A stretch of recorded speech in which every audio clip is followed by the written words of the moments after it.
Hello and welcome to episode 8 of Queerly Biz. I'm Kerry King with Rainbow Assured, and today we have... I'm Emma from Open Skies Hypnotherapy. Excellent. Hello, Emma. Hello. We know each other, don't we? We do. We've known each other for a little while now. We, like producer Cal, met through Buy Local Norfolk.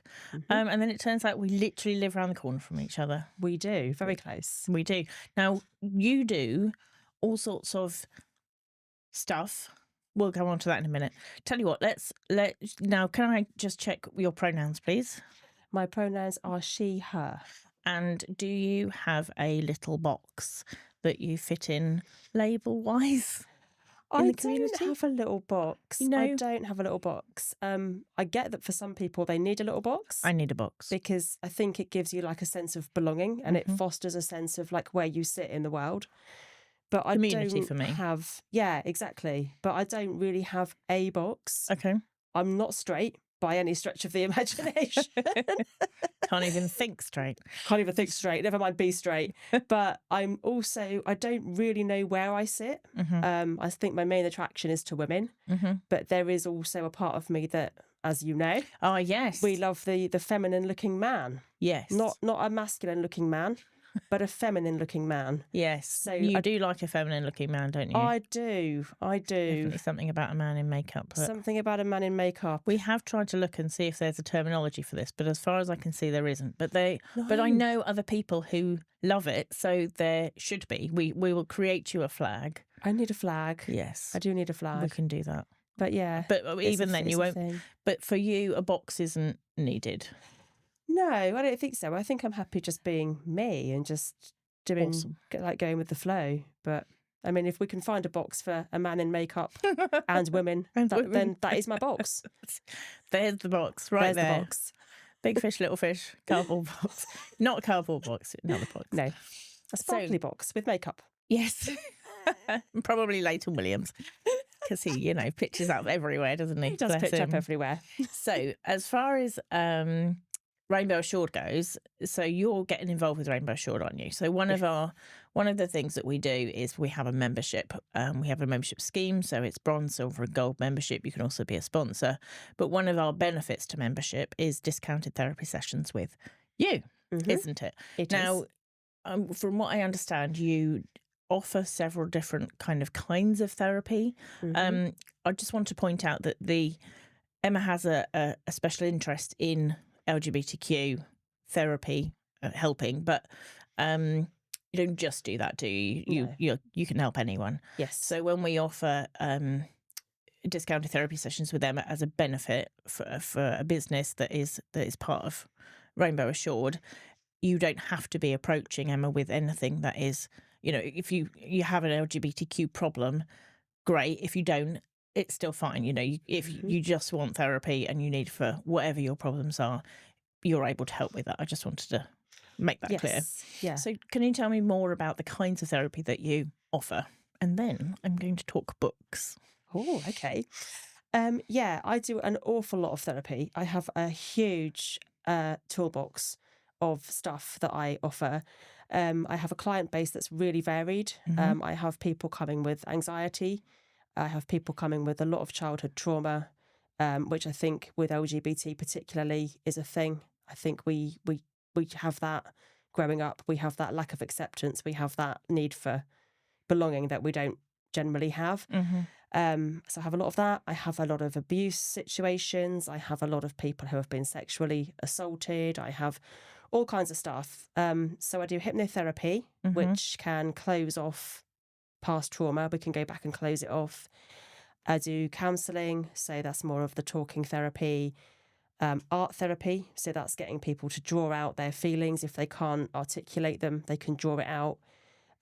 Creative wellbeing, which links into the books. So I can do creative wellbeing where you can bring to me like a piece of writing or a song that you've written or a poem, and we can kind of then go in and look at the meaning behind that and why you wrote it. So we can do like a bit more dissociated therapy where we're sitting back and talking about the content of what you've created and not you personally. Yeah. So it's there's so much that I do. It's a huge amount of stuff. Loads to offer.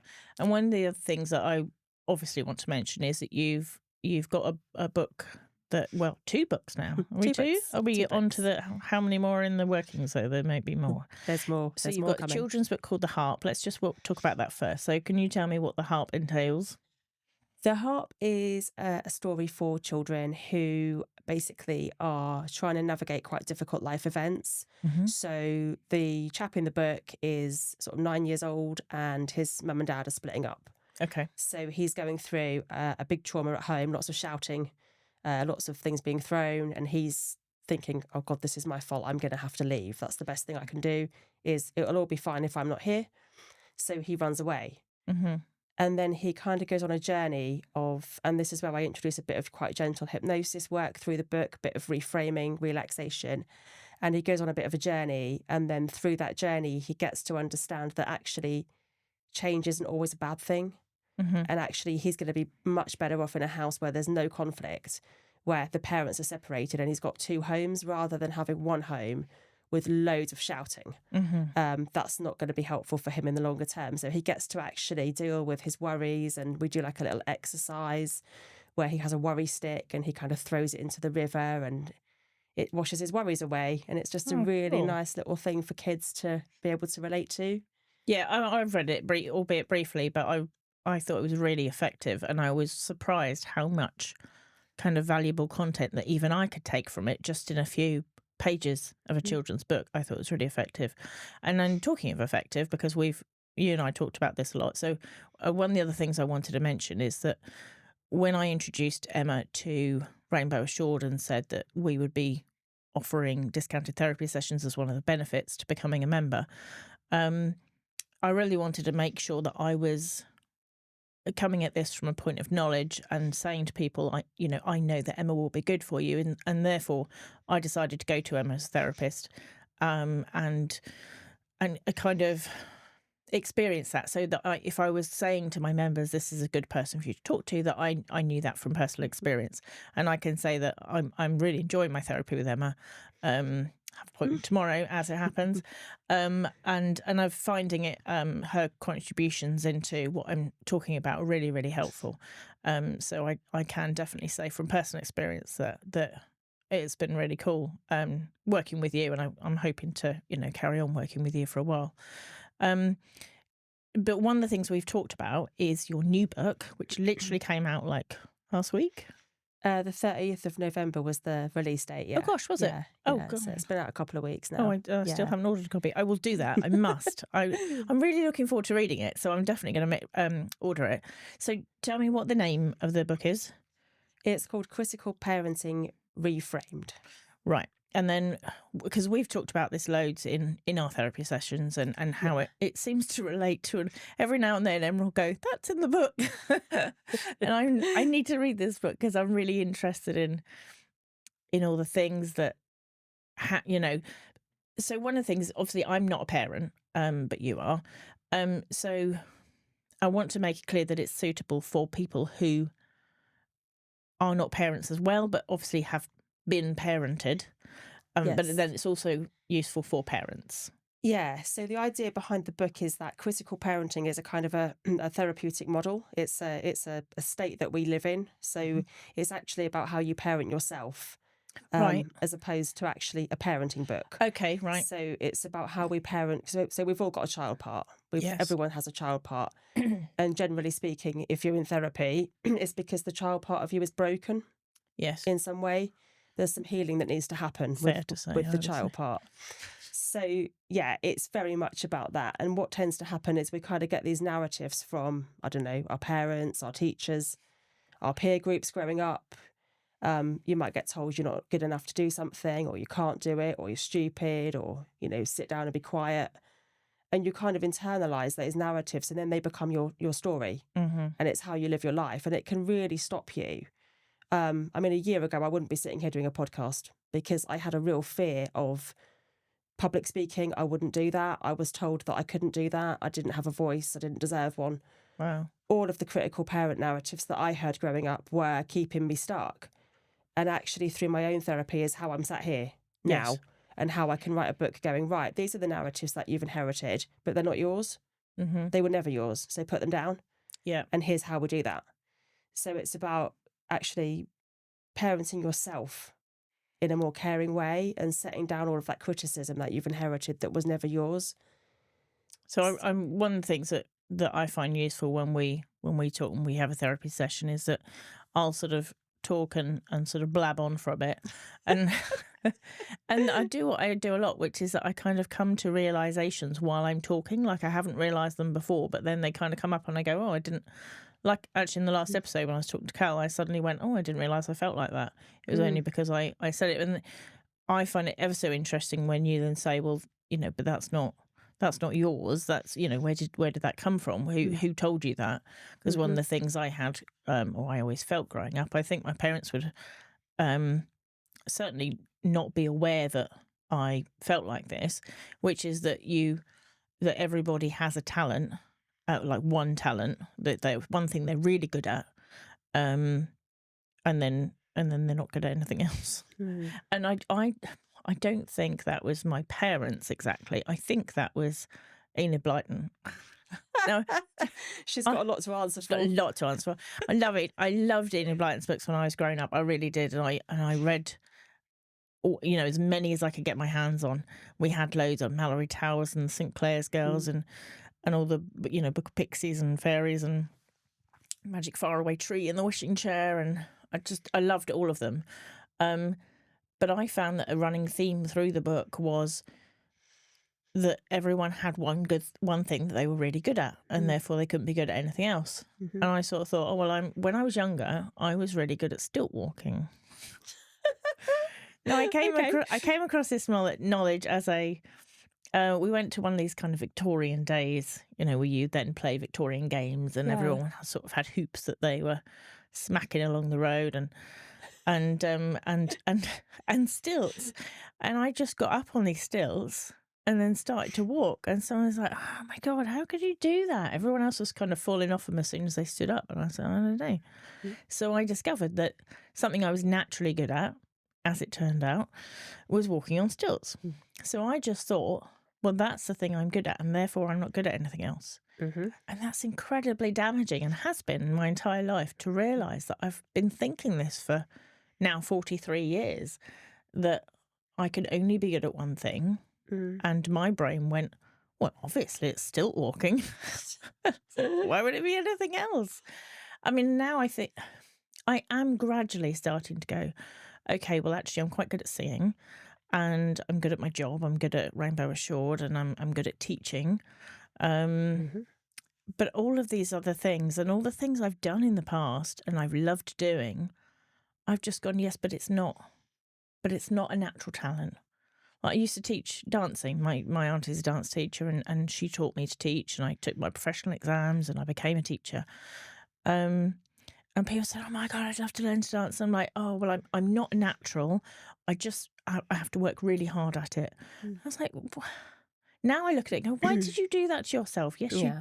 you did work hard at it, but you were good at it, Mhm. and that's why you became a teacher." It's incredibly frustrating to realise that I've taken on this rule that Mhm. I've given myself. Yeah. And talking to you and having therapy with you has made me realise that, like you say, these rules aren't mine. They were No. kind of given to me, and I've taken them on and run with them. Mhm. And it's but to the detriment of my life. Do you see that a lot in people that come to you? Yeah, I do, and interestingly, I see it a lot in myself Oh, do you? to a point where I think if we go back to those narratives that I was talking about, you've got that critical parent narrative, and it's telling you you're not very good. I think my whole school life, I felt like a freak. That was what I was. I was a freak. I was not normal. I had very big Afro hair, which I was teased about relentlessly, to the point people would squirt cream in my hair. Oh, They would kick my PE kit across the football pitch. I was not in a great place. And actually, in the book, I go through some of the stuff that happened to me. I was at a doctor at 15 getting citalopram, which is not where you want to be at 15 years old, no. sitting in a surgery getting antidepressants. And that was where I was. And I had these narratives of, you just don't fit. And people would actually say to me, your life is so rubbish. Why don't you just end it? This is what other children were saying to me at high school. And That's so hideous. I came out with this like, well, I shouldn't be here. Well, I can't do anything. I'm good at nothing. But actually, what I am really good at is writing. Right. And I know that that's the truth. And I've done a poem yesterday, which I think you saw. Yes, I did. Yeah, that was Um, really good. about thank you. About basically adult children of alcoholics at Hmm. Christmas, and when we're being triggered back to Christmases in our childhood when we were growing up surrounded by alcoholism. And I can write really powerful stuff. Yeah. But for many, many years, I didn't write that stuff because I felt like I couldn't write that stuff because it had been knocked out of me by those people Hmm. giving me that narrative. So I see that a lot with people that have really limiting beliefs, and it just affects your whole life because it could have stopped me so easily Yeah. from pursuing my writing or being a therapist. Because obviously, being a therapist, I've got to talk to people quite intimately. Hmm. And for me, that would not have been comfortable Yeah. because I wanted to run away from people. I didn't want to talk to anyone. No, sure. One of the So, things that yeah. I found really helpful and interesting that we've talked about before, and that comes up within the scheme of Rainbow Assured, is you mentioned previously parts therapy. Can you tell us more about what parts therapy is? Oh, I love parts therapy. Parts therapy. So we all have different parts. So Yes. it's a psychological thing that happens. So we might have. So what tends to happen, what I see quite a lot in therapy, is somebody will call me up and book an appointment. So at that point, they've got the fixer part. They've got the part that wants to be helped, Okay. and that's the part that will phone up and make the call. Hmm. And then sometimes they then get to the session, which might be a week after they phoned me. And by this point, protector part has become very prevalent. Hmm. And protector part is saying to them, we can't open this can. We're not going to open this can because if we open this can, what on earth is going to happen? Yeah. I don't want you to go there and you're not Like going there. Pandora's box of Yeah, yeah. literally. So they'll come and they may come half an hour late because then they know that I haven't got time to do any work. Right. So they're sabotaging the session. Or they may come in and then they don't want to speak to me. Or they'll try and shock me in some way to try and get a reaction from me to say, I can't work with you, Right. which never happens. I never give up on anybody. I will work with everybody. I've been called all kinds of things. I've had, literally, I've been sworn at because they're trying to get me to say, I don't Right. want to work with you. Right. Because that then feeds into their narrative of, see, I told you no one could help Yes. me. Yeah. So I'm very much never going to do that. But we have lots of different parts. So sometimes what I'll do in a hypnosis is actually go in and talk to the different parts. So if you've got a part of you that's very scared, then we want to know why. Hmm. We want to know what's happening for that part and how can we actually get it to work with us and not against us. Hmm. So that's where I will go into a hypnosis and take people into quite a deep relaxation where we can then work at a more subconscious level with these different parts of our psychological makeup to then start to make the shifts that we need to make to get you more balanced again. That's really interesting. Really interesting. I love, and when you mentioned about like the fixer part and the protector part, I can recognize those parts of myself so easily. Now you say that, I can go, oh yeah, I think I do. Those parts, both of them come out of me fairly often. So Yeah. that's it's really interesting that you make it. And when we talked before about you potentially coming into training sessions with Rainbow Assured with people who are potentially a little bit more defensive, combative towards the idea of changing their thought processes towards the LGBTQ community. So, what kind of in what if I brought you into a Rainbow Assured training session? What sort of thing would you be looking to help with? So I think again it would be perhaps looking at this idea of parts therapy again. So I had a client, interestingly, a few weeks ago who had a real problem with two men hugging. And Yes, right. this came out in, I don't actually remember how it came out. I think we were talking about the fact that he can't express emotion very well. Okay. And then from there I said, well, what happens if you try and hug someone? And he said, oh, I don't like hugging. I don't like hugging.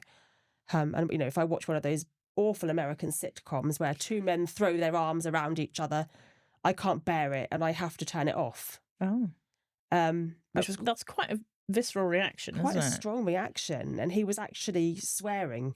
He was very, very affected by it to the point he was like, oh, God, no, please, no, stop, I'm going to turn it off. Wow. And I sort of thought, God, that's really strong. Where's that Quite coming from? intense. But so I guess parts therapy would be saying, well, what's the part of you that's that's scared by that? What's the Yeah. part of you that perceives that to be something that's a threat to you? Yeah. And where is it coming from for you to actually make you have that reaction? Because it's not hurting you, it's not harming you, No. it's not getting in your way. So what is the reaction, and where is it coming from? Is that something Right. you've been able to start working with? Obviously, I'm not going to ask any sort of specifics, but No.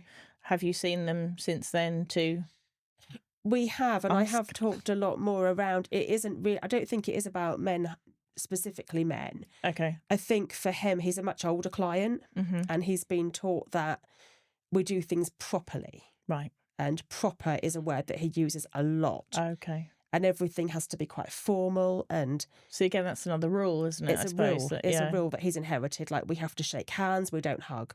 We greet each other with a handshake, and this is what we do, and it's all very, it's got to be that way for him. But it's breaking that down, Yeah. And I actually challenged him. I said, "Well, am I proper? Do you think I'm proper? I'm sitting here with 8 piercings in my face, and I'm a lesbian. So do you think I mean, what's going down here? Like, you've Yeah. come to me for therapy. Yeah. You're quite happy to sit and talk to me."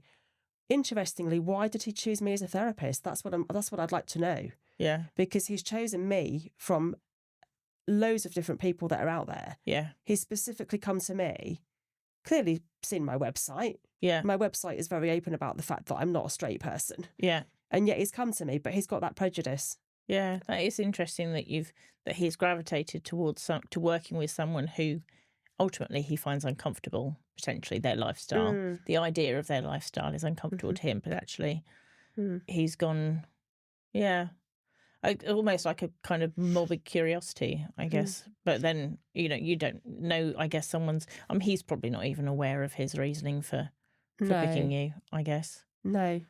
It's interesting. But I think, yeah, it would be that. It would be working, like bringing that into some training, some of your training, maybe looking at a bit of parts work and bringing that in alongside what you're doing would be really good. I do think that there's definitely a place for it. I think some workplaces we're going to, which there are going to be some that will be more misogynistic and traditional, I guess. Which is where something like parts therapy can break down the idea of why are you scared of this new knowledge? Why are you worried about it? What is it that's making you combative towards it? And actually pointing out to them that they're being combative towards learning new things, and then going, okay, well, we don't need this in our lives. We don't want to be like this. It's actually really cool to have a much more open mind and to embrace things that we don't know. Yeah. I think I'm really genuinely excited about bringing that into our training to try and make sure that we make the most of the training opportunities for our employers, and trying to make sure that their employees get the most out of it, so that they then not just kind of do as they're told at work, but then are actively, proactively being kinder people to the world around them, because ultimately that's where we want to end up, isn't it? Well, for me anyway. My point of my business being purpose-led business is that I want us to live in a kinder world where people feel less bullied. I mean, I said before, I'm quite lucky I haven't been bullied per se for being queer, but I have been bullied for lots of other things. Lots of other things. I was called people actually, when I used to go out clubbing when I was a teenager, people would actually shout across the street at me and call me ugly from a distance. God. Which I thought was fairly rude. Yeah, I used to get shouted like ugly cow across so Castle Meadow, so one side, the other side, and people call me ugly. I went to a friend's house and her daughter, who was about 10, so she wasn't like a young child, but she said, "Carrie, you're really ugly." And her mum laughed and went, "Oh, isn't it funny when kids tell the truth?" Oh, thanks very much. Yeah, it's really nice. We've spoken about this, haven't we? Yeah, in so our sessions. And again, that's something that I've then kind of taken on. So even if I didn't think I was ugly before, my brain has then gone, hang on, people are actively telling you that you're ugly.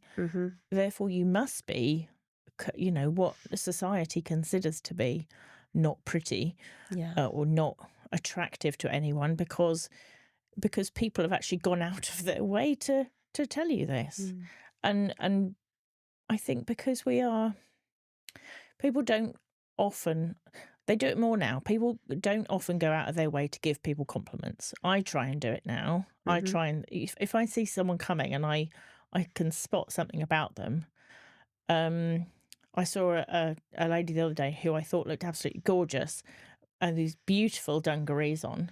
And I said, "Oh, can I just say I love your dungarees?" And her face lit up. And I just thought, if I can make one person feel that good today and do that every day, that's 365 or 366 people I get to do that to in a year. Yeah, exactly. And if I could do that maybe twice a day, that's even better. Cal, I think you look very coordinated today. Thank you. And your hair, beard, jumper, trousers, and then shoes all sort of blend. Thank you. That's a nice antidote to when you said you didn't like my moustache earlier. Yes, isn't it? Well, it's not that I don't like your moustache. It's just that my dad has had a moustache forever, and therefore in my head it's the uncoolest thing. But and you are inherently cool, you see, so I can't write those two things in my head. I'm just going to stop digging now, I think. Just going to stop. I just liked you without it, that's all I meant. Okay, I had to look at your LinkedIn profile yesterday, and I thought, weren't you handsome with your face that didn't have a moustache on it? I'm just going to stop talking. Right, so let's move on from that then. Right, I'm just wondering, where's your T-shirt from? Musical Con in London. Amazing. Yes, I've got to get to that at some point. I'm guessing there was probably quite a lot of the LGBTQ community there. Yes. Because I have discovered, I think, that we do seem to be the creatives in life. I mean, I'm sure there are lots of straight creatives, but there are a whole heap of queer creatives as well. Hi, Cal. Do you know what? And that's where I fit. And this is where this is for a long time with my writing. Obviously, that's creating. Yeah. And I wasn't allowed to create because because of that narrative. I was told, "Oh my God, you're good for nothing." It was stifled. But actually now I feel much happier because I'm doing it. Yes. And yes, there are so many. I mean, I was at the Titanic musical on Friday in London, which is the new musical, which is very loosely based on Titanic. And full of LGBT. The whole audience was LGBT. There was no straight people in the audience at all. And they actually said, "It looks very gay out there. I mean, grey out there," because it was just a sea of just gay people, and it was fabulous. It was so much fun. Brilliant. There's a level of escapism that comes from the arts and storytelling and character design that, I was a theatre kid. Yeah. And it was an element of escapism out of. Yes. Absolutely Yeah, it is totally. I'm part of a theatre group, Seesaws, which is Cromer and Sheringham Operatics and Dramatic Society, and I've been part of them for now about 12 years. And they're just awesome. And I love my theatre family because they all understand what it's like to just have to want to step out of yourself and step into someone else. Yeah, and that's a thing, actually, that I find really interesting with actors particularly, because they are so different when they're not on a stage. It's a real thing. Like, we'll go back to Leighton again. Let's go back to Leighton again. Everybody, let's talk about Leighton. We are on an LGBT We podcast. are going to have to tag him in this podcast. But he came out dressed as Tina Turner and in full-on drag, and just killed it. And then I met him at the stage door as Leighton in a big overcoat with a scarf around his head and like big boots, like looking completely different. And he was just like, "Hey, yeah, you okay?" And I was like, this is like a totally different persona to what we've just seen in there. A completely different thing. So, but you can step into. Yeah, you can step into a different person. Like, Talking I think when I write, stepping into, I'm going to be in Charlie and the Chocolate Factory next year. Or it would be this year by the time this podcast comes out, and I play Mrs. Green, who's an antique vegetable seller. Basically means she sells multi vegetables. Vegetables. things. And then I'm also going to be, I believe I'm going to be an Oompa Loompa in the second half. And I thought, how am I going to be a fucking Oompa Loompa? Because I'm 6 foot tall. But I did say to my friend John, said, oh, I worked it out last year. We did 9 to 5 last year. And he said, I've worked it out. He said, the three of us, me, you and Robin. Robin's the chairman of the society. And he said, we're all 6 foot. So what we can do is we can wear these big trench coats, and then we'll have like a head at our knees and our head in our crotch and a head in our heads. And then we can be 3 Oompa Loompas in one. So we can get 9 Oompa Loompas out of 9 people. Amazing. Out of 3 people. They're not going to do that though. They're like more of a kind of puppet based half person. I mean, my Oompa Loompa is still going to be taller than everybody else's because my legs are incredibly long. Have you seen what they do for the Shrek musical with Lord Farquaad? Is that he puts shoes on his knees? So he does. Yes. Knee pads and... Yes. Now they our do Lord do that. Farquaad really fucked up his knees by doing that. They did that in my daughter's production of Shrek that she did last year. This girl came on with, shoes on her knees, and it was hilarious because she was like trying to get off the stage with a horse thing on a horse on a pole. Like, it was just the funniest thing. Oh yeah, I think the Oompa Loompas are like attached to our feet and then our hands, so we have like a Oompa Loompa's head in our groin. Whatever. Anyway, so this podcast has gone down a whole new channel now. Heads in groins. So moving swiftly on, we have actually run out of time, so I'm going to thank God for that. Rapidly, yes, I have to stop. Yes, now's a good time to mention that fet life is very much part of LGBTQ, but we're not going to talk about it now because we're going to wrap up. So thank you so much, Emma, for joining us. I'm glad you came on. We had a giggle. So it's Kerry King for Rainbow Assured and the episode 8 of Queerly Biz. See you next time.